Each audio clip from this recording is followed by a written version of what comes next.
Kuna mechi moja tukuja kuhakikisha kwamba tuna qualify. Ndio kitu ambacho tuliongea. Na ndio maana mimi narudi nyumbani. Kwa hivyo mimi bado ni mwajiri wa TFF. Narudi kwenye majukumu yangu mengine. Sasa wakikwambia pengine mrudi mpige dili, upo tayari kocha Morocco? Hamna kitu kama hicho kwa sasa. Na sasa unawaona Simba kwa aina ya kikosi walicho nacho, unawaona wakifika mbali zaidi mara baada ya kukamilisha kazi yako ambayo walikupatia siku ya jana kwenye mchezo ule? Unawaona kwa aina ya kikosi walicho nacho kufika mbali zaidi? Of course Simba na wachezaji wazuri, individual mmoja na wakakuwa wazoefu kwa mashindano ya kimataifa kwa muda mrefu. Sio nafikiri wakirudi pamoja, wakiwa wamoja, lakini wakiwa wamoja, wakiangalia makosa ambayo wamefanya kwenye preliminary round, wana uwezo wa kushinda mechi inayofuata na kuingia katika group stage. Umesema wakiwa wamoja, lakini kuna kitu umeng'amua, umegundua kuhusu unit hapo ndani ya klabu ya Simba? Bwana wewe mtu mzima bwana. Ukisema kitu kama hicho tena utakushaelewa. Wewe umeificha kodi, sisi wenyewe ndo tujue namna ya kuifichua kocha Morocco. Najua wewe mwenyewe. Kwa hiyo akili za kuambiwa tuchanganye na za kwetu. Nafahamu. Bana kocha Morocco, hebu pokea swali moja kutoka kwa Peter Pasha. Pengine kocha Morocco umewachia ushauri gani sasa Simba Sports baada ya kumaliza mechi hii ya jana na umesaidia kuvuka hatua inayofuata ya hatua ya pili? Umewachia ushauri gani?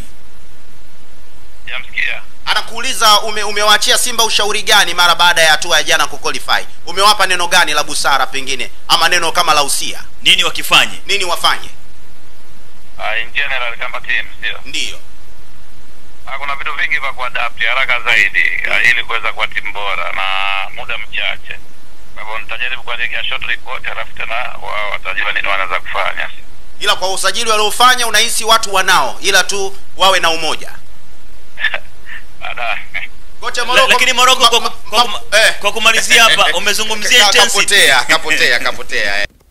Inasikitisha na kuumiza, lakini hiyo ndiyo kodi ambayo imetolewa na aliyekuwa kocha wa muda yani caretaker Hemedi Suleiman almaarufu Morocco. Amethibitisha wazi kwamba aliajiliwa Simba kwa ajili ya mechi moja tu na mechi imeisha, yeye anaondoka zake. Simba wanatakiwa kuleta kocha mwingine. Sasa nipo na taarifa hapa baada ya kufanya interview na Hemedi Suleiman Morocco kunijibu hivyo, nikajaribu kumuuliza baadhi ya vitu ambavyo vinafanya yaondoke. Hakunijibu direct, lakini kile ambacho alikisema kinaakisi hiki ambacho kinaendelea kwa hivi sasa. Unajua kitu gani? Kwanza subscribe Off Pitch TV ili uendelee kuyapata yale mengi ya kimichezo. Mimi ni Yusuf Katalambula. Twende moja kwa moja nikujuze kinachoendelea katika klabu ya wekundu wa Msimbazi Simba. Ni kweli kwenye timu ya Simba kumekuwa na kutokuwepo kwa muunganiko kwa baadhi ya watu, na kubwa zaidi ni kuletwa kwa Barbara Gonzalez. Kuna baadhi ya vitu Barbara ameanza kuvibadilisha akiwa kama mjumbe wakati anaandaliwa kuwa CEO kuchukua nafasi ya Zubeda Sakulu. Issue ipo hivi. Simba wanafikiria kuachana na Suleiman Matola. Inasemekana Matola ni sehemu ya wale ambao wanafanya klabu ya wekundu wa Msimbazi Simba kupitia hiki ambacho wanakipitia, kwa sababu kwa utafiti ambao umefanyika, kumbe Suleiman Matola yeye ana maslahi na baadhi ya wachezaji. Ndio maana unaona hata kikosi akipanga akiachiwa kuna baadhi ya wachezaji ambao wanacheza. Inasemekana pia hata kocha mkuu kuna baadhi ya vitu ambavyo huwa anamwambiaga kuhusiana na wachezaji na kuhakikisha wachezaji ambao wanacheza. Hii inapelekea pia kuna baadhi ya wachezaji wengine kuonekana kama hamna kitu, kushuka kiwango na kadhalika. Kwa hiyo Suleiman Matola ni sehemu ya Simba ambaye pia anawaangusha viongozi, lakini pia anaiangusha Simba. Safari hii Simba wanataka kuachana na wale watu ambao wamekaa Simba kwa muda mrefu pasipo kubadilika. Tumeona Ali Salim ameachwa ameenda Dodoma Jiji, lakini pia turudi pia kwa Selemani Matola. Huyu ni kocha ambaye tangu atoke Lipuli kuja Simba ameonekana ni kocha ambaye habadiliki, ameonekana ni kocha ambaye bado hajawa na utayari kama kuwa kocha mkuu. Tumeona baadhi ya makocha wasaidizi wamekuwa wakifanya vizuri hapo Simba chini ya Patrick Ausems. walikuwa na kocha msaidizi ambaye ni Dennis Kitambi. Alitoka hapo akaenda Singida Black Stars, na baadaye kwa sasa hivi tunamzungumza ni kocha wa KMC. Umeona ni kocha ambaye amekuwa, na kuna baadhi ya makocha. Cedric Kaze alikuwa chini ya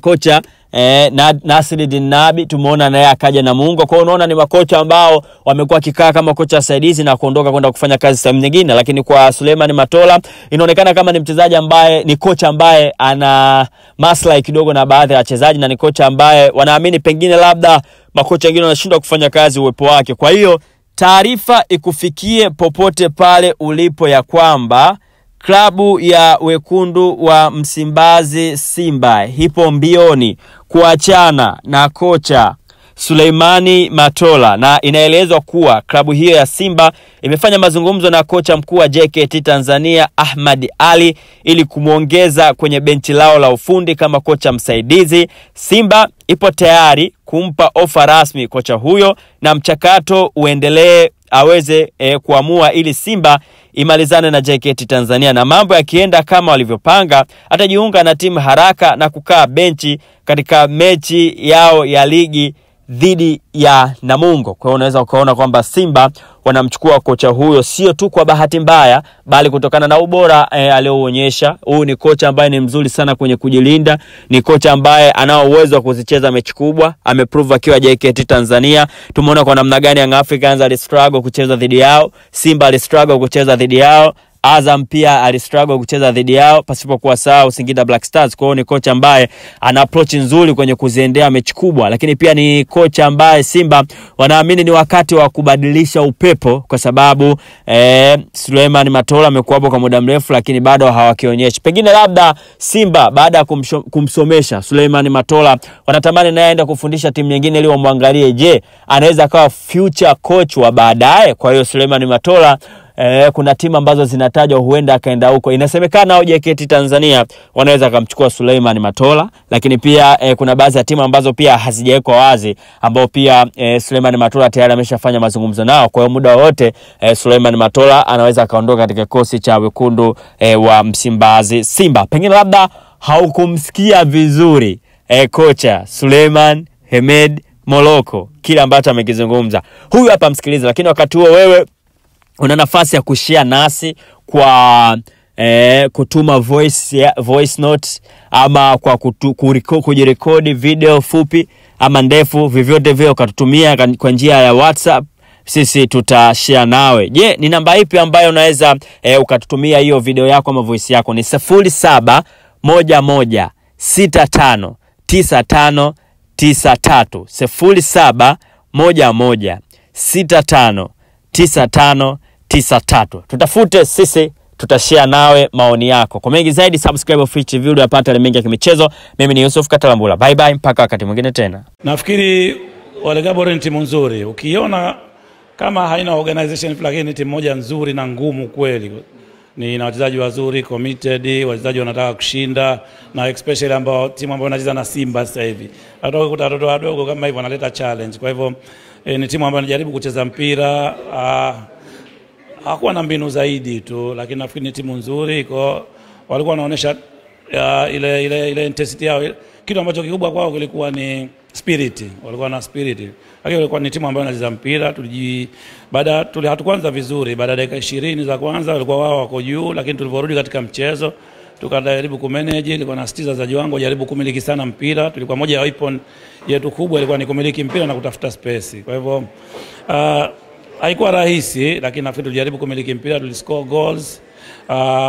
Tuenda half time tuna 1-0. Ile ni big advantage kwa kwetu, ilikuwa kufuta goal mapema. Kuna watu walikuwa nafikiri labda mimi nitafeli. Nafikiri kuna watu walikuwa positive, kuna watu wako negative, ndio maisha yako hivyo, lakini mimi nilikuwa na imani, ndio maana nimekuja. Nilikuwa na imani naweza kusaidia hapa palipo. Ilikuwa ni palipagumu, na nafikiri asingetokezea kocha wa aina yoyote kuja kutake over mechi kama yoyote, kuchukua timu katika mazingira kama yale kuja kucheza mechi ya leo. So kwa hivyo mimi nafikiri kwangu mimi ni credit, nimejitoa muhanga, nimeweza kufanikisha kile ambacho nilikuwa nafikiria. Looking forward, I'm happy. Ni ngumu kucheza bila mashabiki? Kwa kiasi kikubwa mno, kwa kiasi kikubwa mno. Pia nafikiri ndio kitu ambacho pia kilikuwa kinawapa nguvu wale opponent wetu, kwa sababu walikuwa wanaonekana wana nguvu, kwa sababu shabiki ni mchezaji wa 12, sio? Ukimpata na kwa jinsi ninavyojua Simba wanavyokuwa na shabiki, mimi nafikiri wale wangekufuata 4.